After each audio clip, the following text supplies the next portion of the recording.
Hey there, welcome to the first week in Lent. I'm Pastor Rockel. It's great to be with you. I don't know about you, but I often start and end my day with water.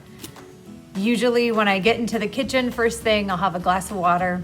Usually before I head to bed, I have a glass of water. That got me to thinking, how much of this water business is in the Bible? Well, I learned that water is mentioned in the Bible 722 times.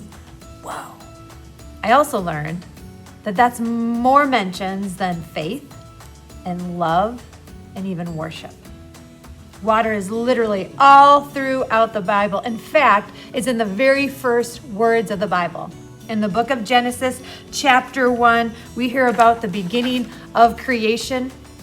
And we hear that in the beginning, when God created the heavens and the earth was a formless void, and darkness covered the face of the deep, and a wind from God swept over the face of the waters.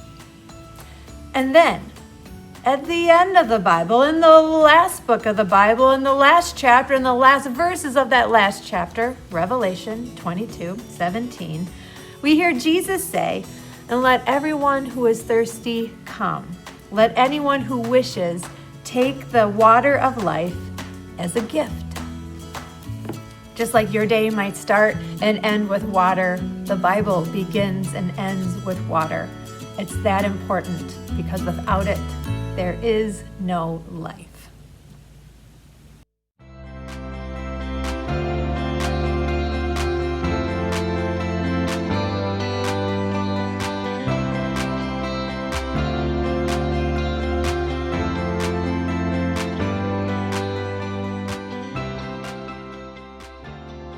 So this year during Lent, we'll focus on how God is our living water, how God has given us this beautiful part of creation that's necessary for us to live.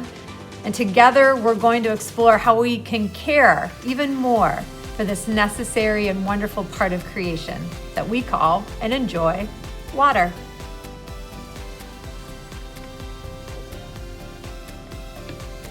See you next week.